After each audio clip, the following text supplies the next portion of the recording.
So I like to joke that I'm Monty 2.0. Monty Taylor recruited me at HP and set me working on open source strategy for the CTO of HP Cloud. And then about a month ago, he left and gave me this amazing present of a massive team of upstream OpenStack developers who are totally focused on open source. So I'm having a blast. So many people assume, wrongly, that a company exists simply to make money. While this is an important result of a company's existence, we have to go deeper and find the real reasons for our being. And as we investigate this, we inevitably come to the conclusion that a group of people get together and exist as an institution that we call a company or an open source project. So they are able to accomplish something collectively which they could not accomplish separately. They're able to do something worthwhile. They make a contribution to society. So the author, William Gibson, had a quote that he was fond of repeating around the turn of the century. The future is here, it's just not evenly distributed. And what that means is there are hints of the future in the past. So as we look to OpenStack's future, it's actually useful to look how we got where we are. And I'm going to go much farther back than you expect, all the way back to the beginning of software, but I'll do it quickly. So the early days of software, this is about from the 40s to the 70s, there was a very slow and regular pace of innovation. And I like to make a comparison of this to traveling at subsonic speeds. The sound travels outwards, like ripples out from dropping a pebble, very, very regular. As it starts to speed up, it shifts a little bit. So the middle age of software, this is about, it started really in 1980 with the introduction of software copyright. There's this thing in the speed, when traveling at the speed of sound, all those nice regular sound waves start to bunch up. And they make this very highly disruptive edge at the leading like, right on the object that's traveling. That was known as the sound barrier, and people died trying to break it. They thought it could not be crossed. So that sound barrier is equivalent to the idea that proprietary software was the only way to make software. This started in the 80s, and that was what kicked off the launch of companies like Apple and Oracle and Microsoft. And many of them still have this idea that proprietary software does lead innovation, is the future. But it isn't where we started, and it isn't where we headed. So here's the thing about the sound barrier. It doesn't actually exist. It's an illusion that is only at that very, very tiny point where you are going exactly the speed of sound, because the sound waves catch up with you and they pile up on top of you. As soon as you cross that barrier, as soon as you go slightly faster than the speed of sound, then that disruptive barrier falls behind you, and you zip on ahead of it.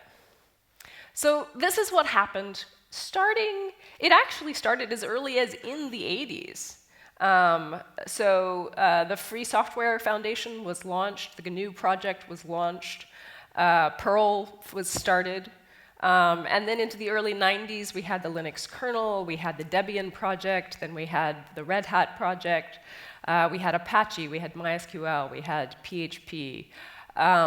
This whole class of software that was developed not in a proprietary way, not by a single company.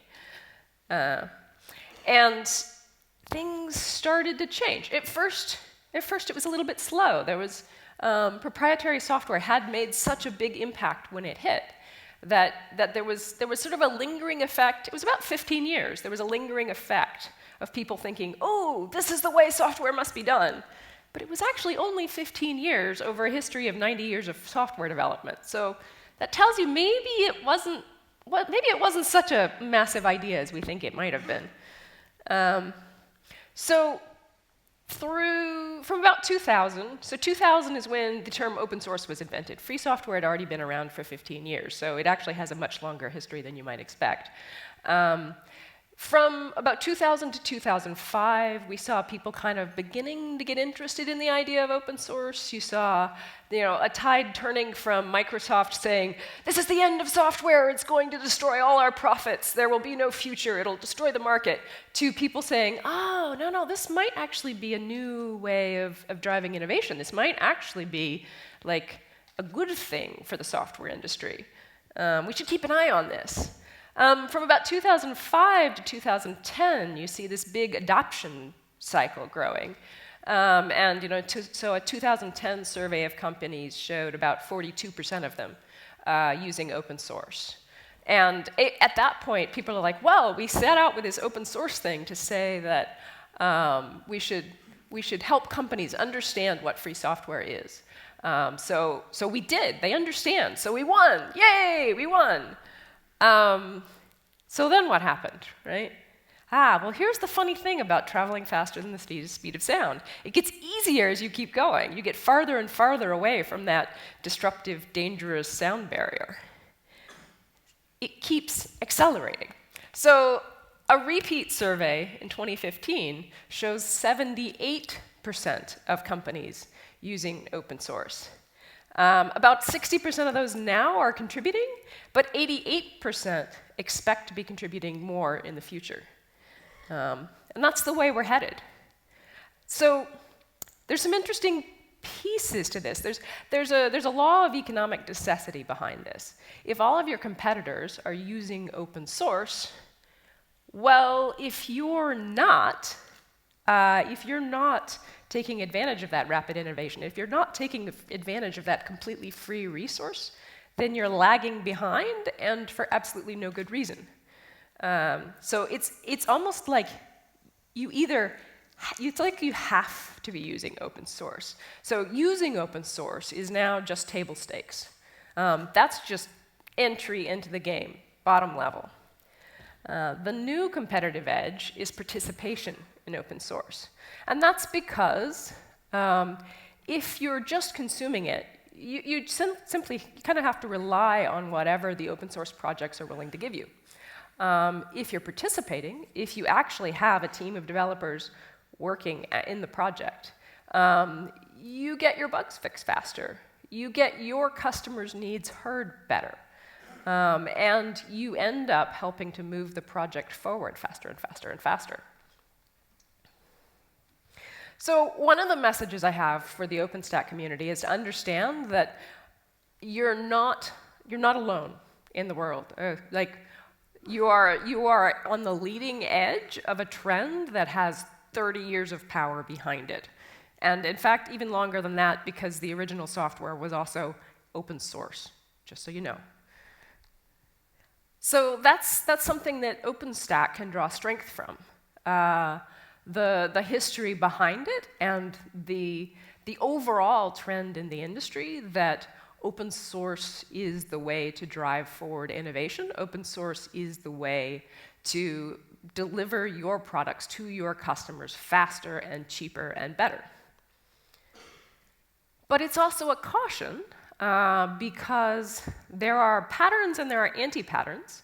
So there are things to look out for in the world and things that other projects have been through before. There are pain points that they have solved already that we as the OpenStack community can learn from, that we as the OpenStack vendors and service providers and customers can learn from.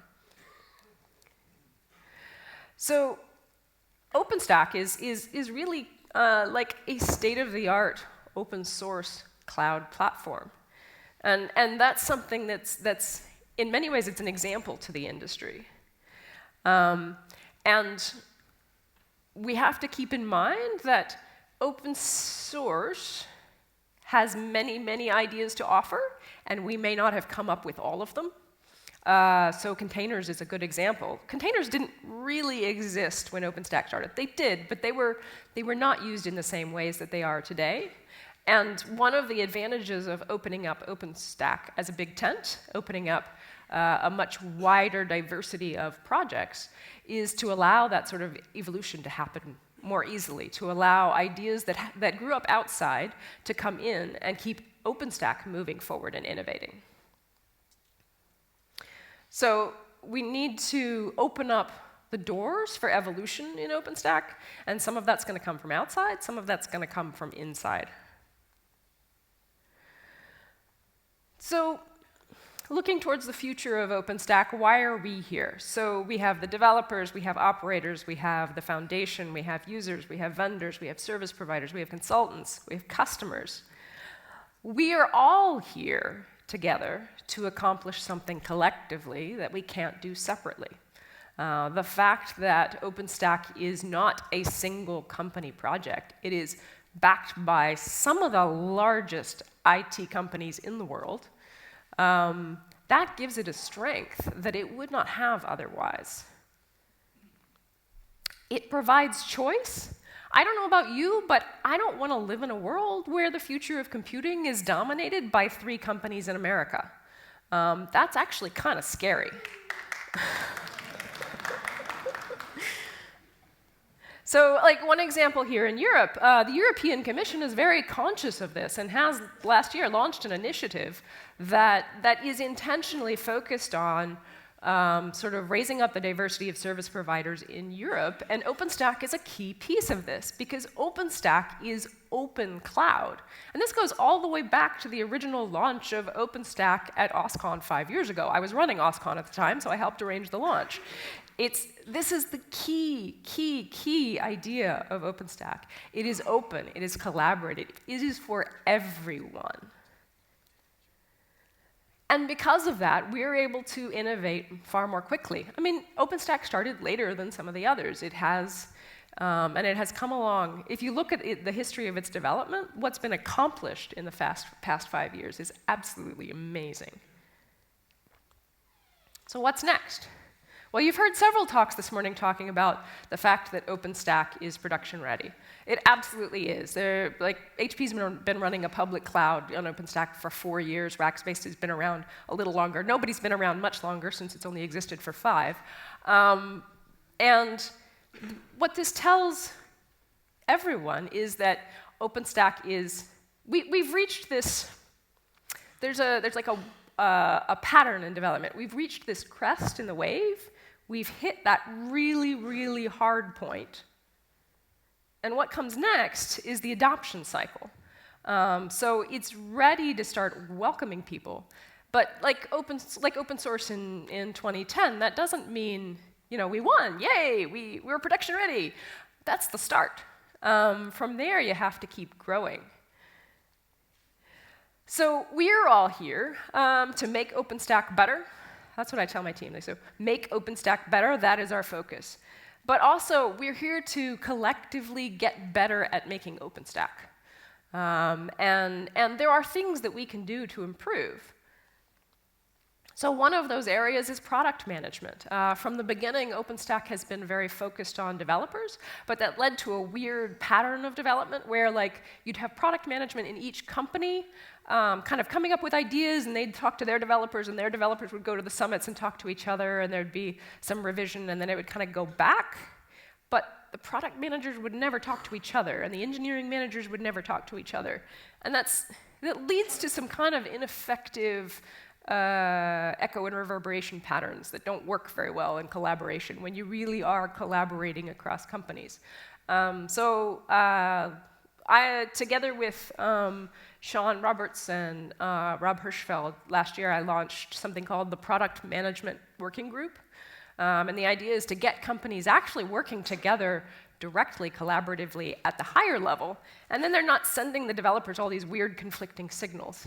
It's coming along very nicely, and I'd certainly welcome any companies who aren't involved yet, or service providers, or whatever tier you're at, I welcome you to come and join and make sure that you kind of that product level requirements are expressed together.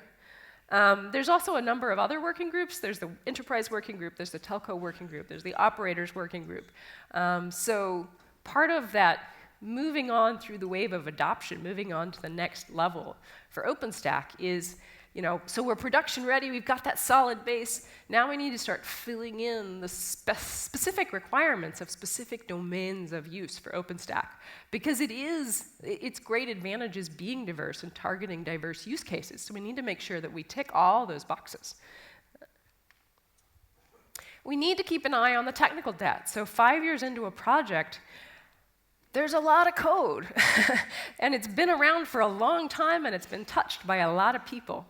And we have a lot of investment in feature development, but not many companies are really investing their developers in just cleaning up things that have been around for a long time, doing refactoring, basic bug fixes. And so all the companies together need to make sure that they are investing resources in that basic maintenance of the code base, because that's what gets us not through next year, that's what gets us through the next 10 years. That's what makes sure we are stable and reliable and mature and solving customers' needs well into the future. And that focus on meeting the customer needs, the thing to remember is this is not a game, we're not just creating code for the fun of it. We're really there to meet customer needs. And this is, people on the ground, in the street. So this is people earning their bread and butter by creating services for customers, and they need OpenStack to solve their problems. They need OpenStack to meet their needs. So really making sure we keep in touch with those folks who are using OpenStack and what they're using it for. It's absolutely essential. Steve Jobs calls this the passion for excellence. It's like OpenStack is production ready. That's great, but we want it to be like the iPhone of clouds. We have to keep working on it, keep working on that edge. So this is the way we not just sort of benefit from open source, not just sort of meet the bar, but we want to accelerate the path of cloud innovation using OpenStack. And we really have an opportunity to do that if we go all in. There's a few other things we need to think about. So 5 years into a project, people start to burn out. And that's okay. Nobody has the energy to essentially work on a PhD forever. That's the amount of work it takes to really be a PTL or a core reviewer. It's essentially a PhD degree. Nobody's going to do a PhD degree for 20 years of their life. They couldn't stand it. So you start to see a rotation. And there's some things which is, make sure that we support the developers we have the best that we can, because developers are the most important resource that any open source project has. If you lose your developers, you lose everything. So there's that. There's things like a lot of OpenStack projects now are recognizing that they've grown too big to have a single PTL. So they're sort of introducing additional roles within the project. And that's actually a really good thing to do as an open source project grows, is start sharing the authority. It's also a really good way to identify who the next PTL might be, because whoever was doing this product management role or this sort of coordination role over here, they might show that they were a really good candidate to be the next PTL. So you're like growing up your next generation of leaders as you move forward. And the same is true at an even lower level.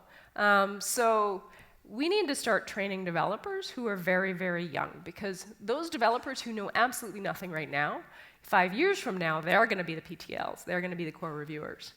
So this is a message for developers to always be mentoring each other, to always be welcoming to new people. It's also a message for companies. So don't just try to hire the PTLs. Don't just try to hire the core reviewers. Try to hire folks straight out of college who seem to have a little Python knowledge or maybe even PHP and seem like they might be able to learn a bit, and actively, consciously train them in OpenStack, give them the resources they need to attend the summits and attend the mid-cycle meetups, and grow into that future developer pool. Because this is how we keep OpenStack going for another 15, 20 years. We need to appreciate diversity, and I don't just mean gender diversity or social diversity or cultural diversity. These are important, and there's actually a diversity working group sort of forming at OpenStack right now, which is really good. It's good for growing our developer base even more broadly, because the last thing you want to do when you're trying to grow your developer base is like lock out all but about 20% of active developers in the world. That doesn't make any sense whatsoever. So we want to be actively welcoming, but there's another aspect to diversity as well, and that is diversity of use cases, diversity of vendors. The fact that there's a whole bunch of companies here working is a really good thing. The fact that we have smaller service providers all over Europe who are spinning up local private clouds that meet the local laws, that satisfy local customer needs, that can really address that local market, that's really important to OpenStack. And keep in mind, when we talk about all these folks who are entering into the OpenStack market. So Gartner estimates the overall cloud market in 2018 is going to be 40 billion euros. To put that in perspective, Amazon just announced their numbers this year. Their total revenue this year on AWS is about 4 billion euros. So that's really a tiny piece. There's a lot left over for the rest of us to claim by 2018. And I have to tell you that Amazon's not going to own all of that market. No one company is going to own that market. There's plenty of room for all of us to grow in that market. Which means we really have to take the perspective of we're competing, yes, but we're competing in a cooperative way. And in fact, if your competitor is succeeding at OpenStack, is drawing customers into OpenStack, that is good for you. Because when you're trying to drive that adoption cycle, every win, no matter what company makes it, is good for everyone in OpenStack. And we have a really good chance, not of any one company dominating that market, but we have a really good chance altogether of OpenStack dominating that cloud market in 2018. So just to kind of set you back, put you in the total perspective vortex, OpenStack is incredibly important in the universe today because OpenStack is the leading open cloud solution. OpenStack is how we avoid getting locked into a few small proprietary vendors. And it is opening commercial opportunities all over the world, not just for the big IT companies, but all the way down the stack, all the way to the small local mom and pop shop who are helping local small businesses spin up their websites to support their company. So I guess when you look to the future, you try to gaze into your crystal ball and see where you're going. It's a little bit of a passive action, kind of sitting there and like, so what will it be? And I want you to take away the perspective that the future is what we make it. We have the choice to make the future, and with OpenStack, we have the choice to make that future open and better for everyone. That's all. Thank you.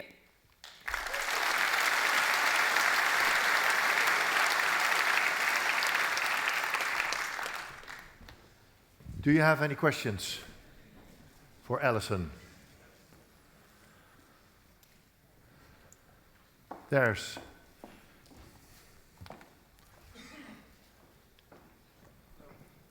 Thank you for the speech. What I noticed is that in Holland, the notion of DevOps and having them in enterprises is not a discussion at all. Enterprises are not ready for it. Conferences like DevOps Enterprise Summit, nobody talks about it. You said something about developers, but there's the whole enterprise side of things, the business working together with the developers. Can you maybe comment on that? Thank you. Yeah, I mean, it's right now is a bit of a tipping point for enterprise customers, as well as smaller businesses. They have succeeded in an old way for a long time, and DevOps is a little bit of a new way of thinking about things. They're beginning to get clued into it, and it's happening faster in some parts of the world than in other parts of the world. It seems like the Silicon Valley is like zipping ahead like a rabbit, and the rest of the world is, in some places they're still barely clued into it. But the way that DevOps and cloud succeeds and actually changes the world is not by, sort of an abstract idea, hey, you need to try something new. It's as more and more, it's that same sort of accelerating innovation as more and more businesses succeed and save money by cutting their cost of operations by using a more automated style of IT infrastructure, which is really what cloud offers them. It like sort of cuts their cost of ownership, it cuts their cost of deployment. So as more and more businesses succeed, and folks like Gartner and Forrester and start, publish those results, that's what drives that shift, because those enterprise customers, they really are looking for hard numbers to see, is this going to improve my business? And the answer is yes, it's going to improve their business. But they're a little bit slower and they need to see more evidence. And the evidence is definitely rolling out, and it will become stronger and stronger over the next couple of years. And that's what's going to drive the change. Just time for one other question.